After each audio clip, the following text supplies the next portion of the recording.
part 2 is how can we get the music out of the Bible? Well, the cantillation marks have been deciphered to reveal the original text melody. So we must know the Bible is text and melody. The two go together, but the melody is the servant of the text. You see, in hieroglyphics was deciphered by means of the Rosetta Stone, which has the hieroglyphics there, and there's the Greek text, and that's how it got deciphered.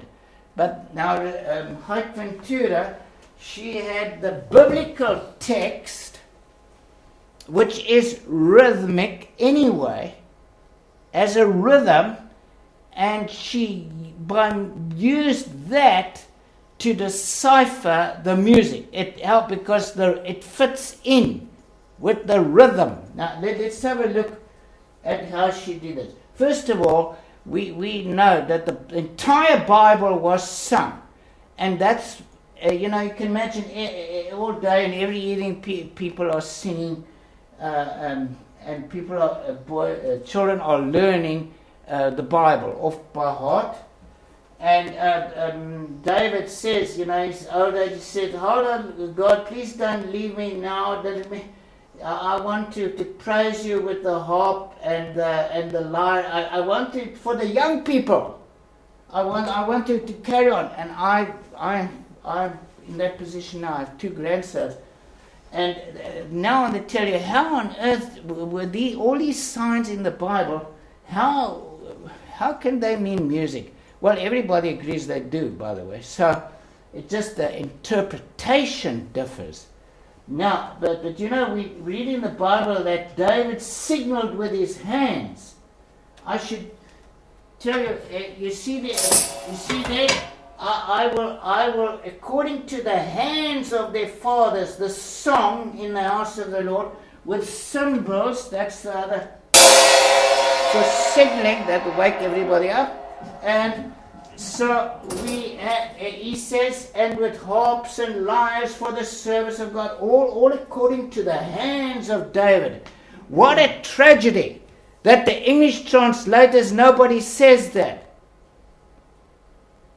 They say the guidance of David. No.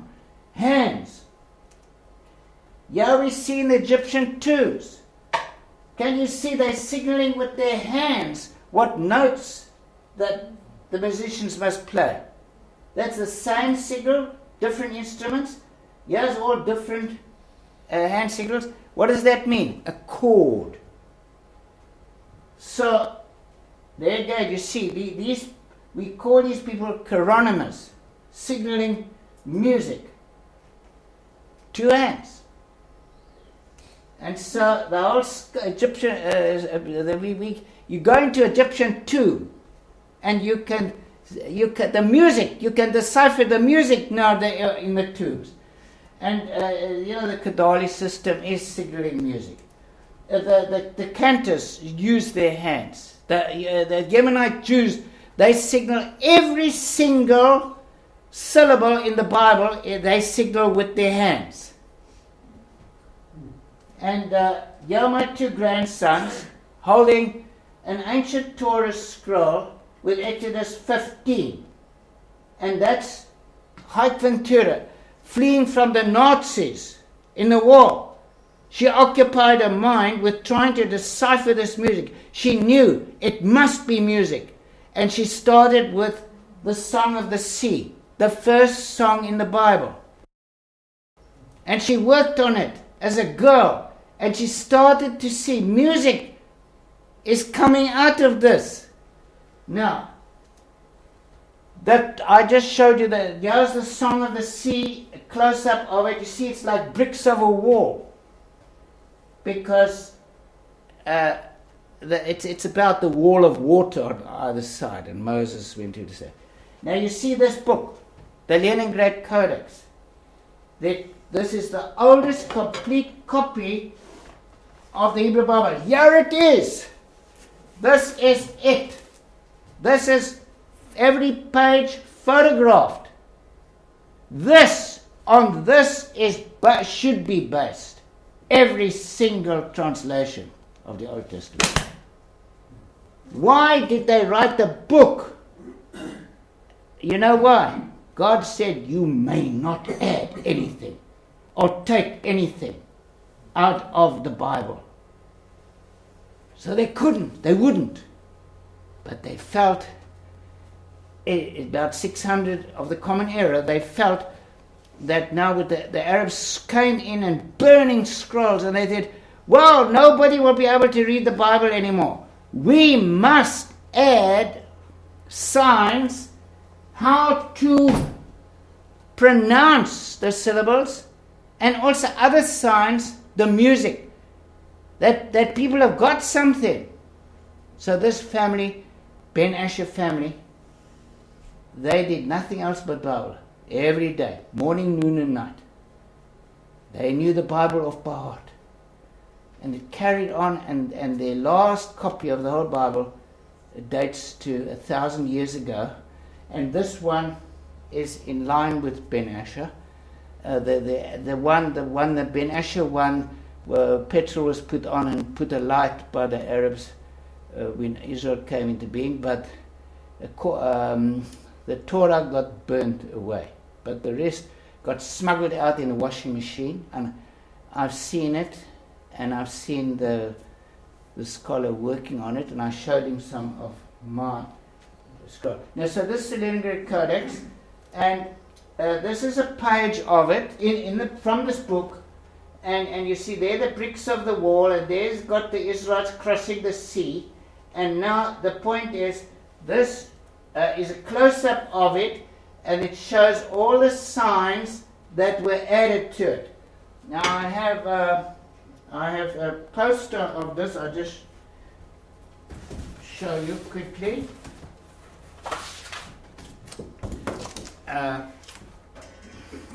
Here we have the 22 letters of the Hebrew alphabet in black, and the red are all the 22 different vowel signs. That's how to pronounce Hebrew.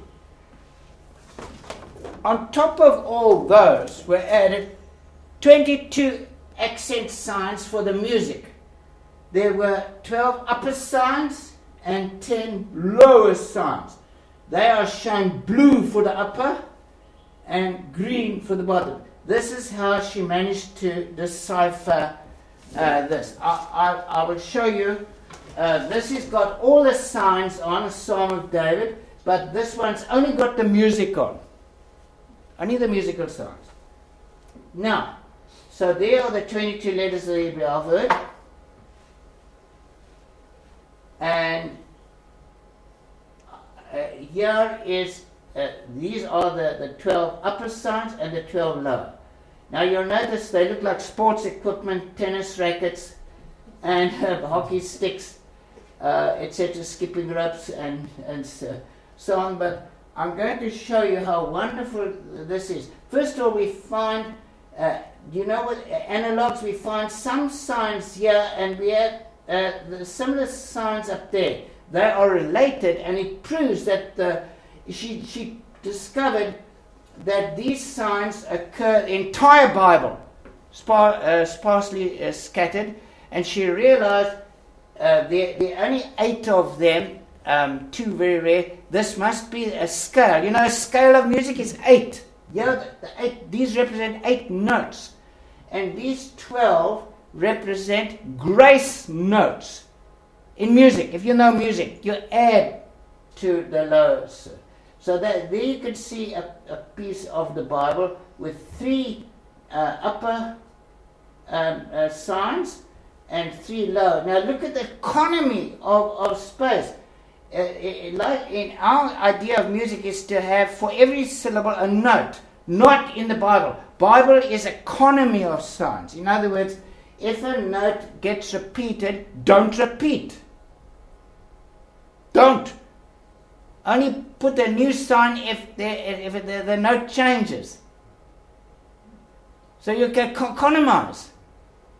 And the grace notes, you always add to the previous note, and you always go back to that note.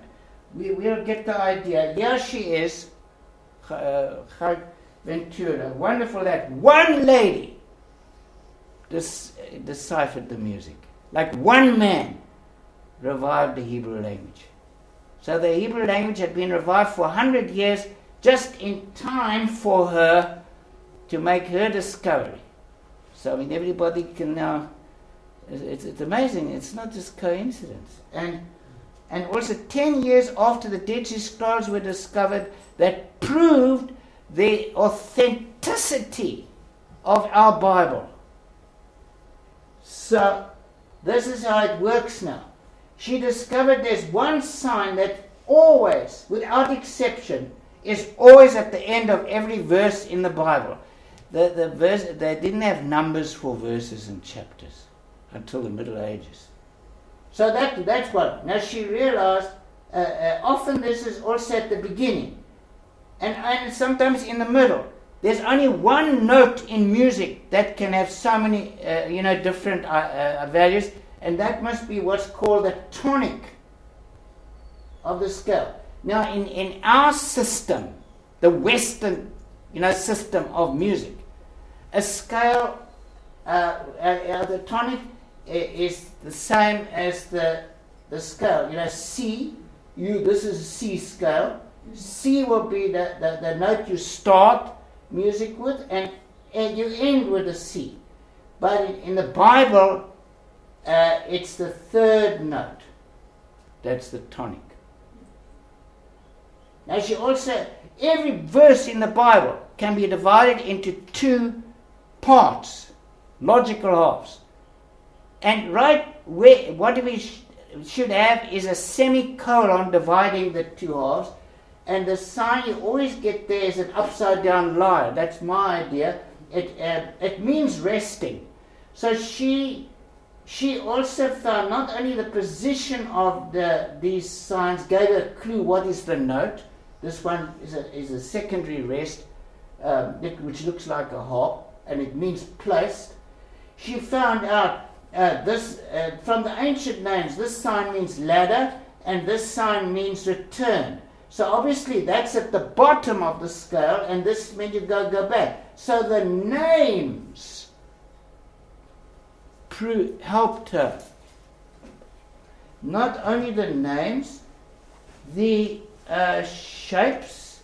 You can see this looks like a ladder with rungs, and this is one rung, and that's two. So all these kind of things.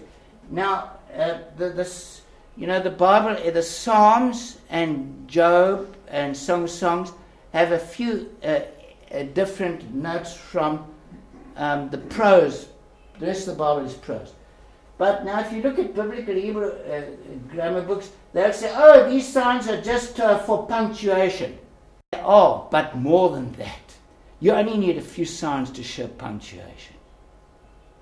Commas and colons. What do you want 22 for? No.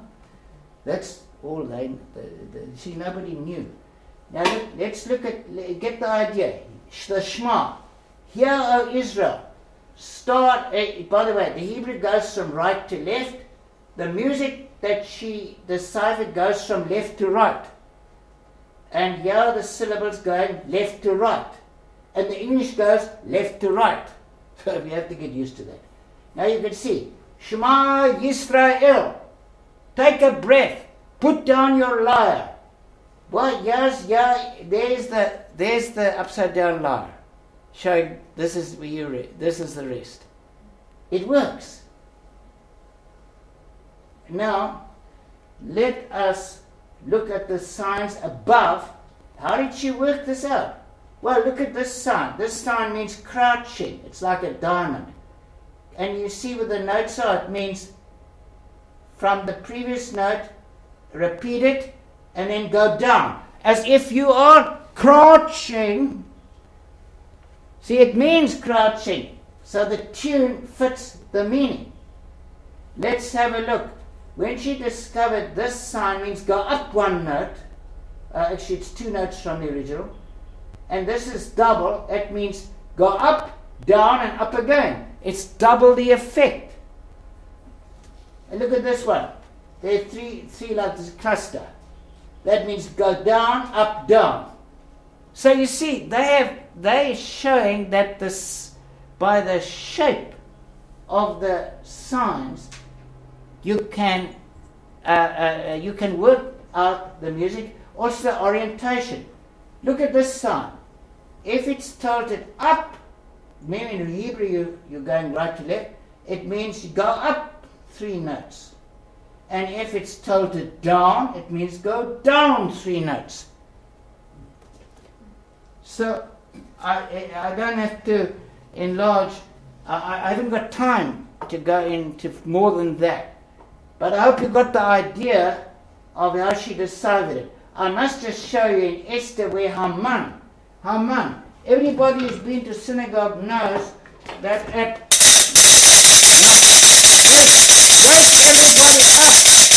at Haman's name, that's what they do. I think it's also to wake everybody up. So now, guess what? At the name of Haman are these 2 signs. So that's like, and guess where?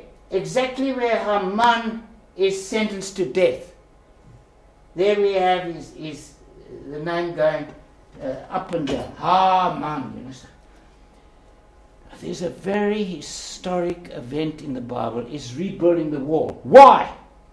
Because Daniel said, from the decree to rebuild the wall of Jerusalem after the exile, so many years the Messiah will come. Rashi worked it out from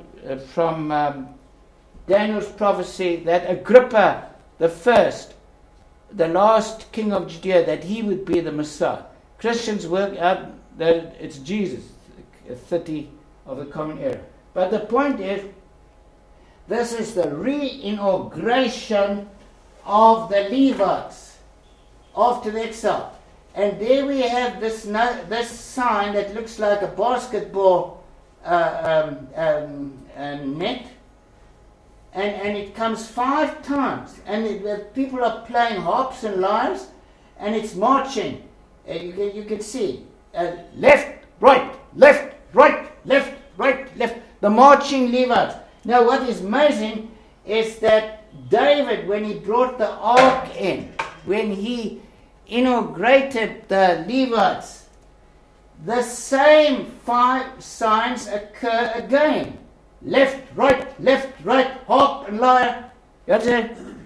Here we have a procession, beautifully illustrated.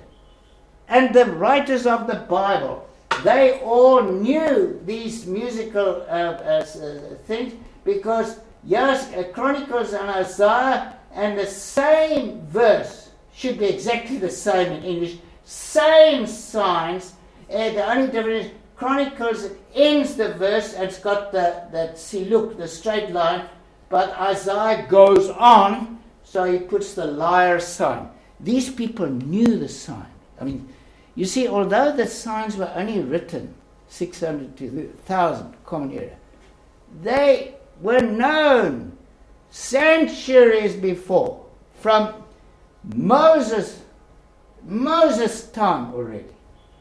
And yeah, can go on. Here's Exodus, the law, Isaiah the prophet, Psalms the writing, all the same signs, except where Isaiah puts in God's holy name. The others have got Yah. All of them got Yah, but he puts Adonai. So he adjusts the music. So this is wonderful. And now I'm going to show you how this was signaled. I'm going to play you the tune of Psalm 98, which is, let the floods clap their hands, let the hills be joyful together before the Lord, for he comes to judge the earth. We must wake up. This is a warning to us. God is going to come and judge the earth. Now this text has got 3 signs above and 3 below. That's amazing. That we have 6 signs, and yet it provides 15 musical notes and 12 syllables. See the economy? Right, let's have a look. How we're going to conduct this. We have the sign under the letters. What do we use? The left hand. The sign over the letters. We use the right hand. And here it is. Playing to you.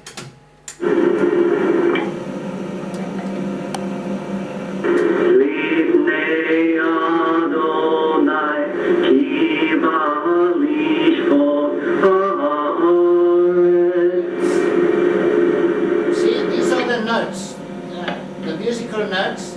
See, there.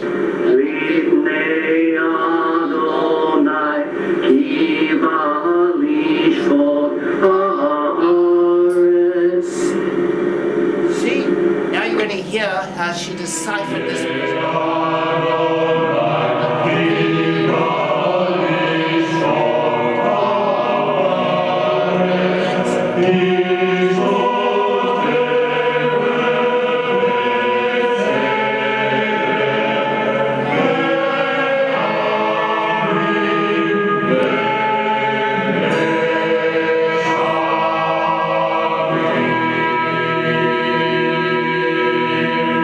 If anybody thinks that she now composed this music, forget it. Only a supernatural power could put this music in the Bible and at the same deciphering key the entire Bible. It's impossible for a human being to do that. Now I want to show you part 3.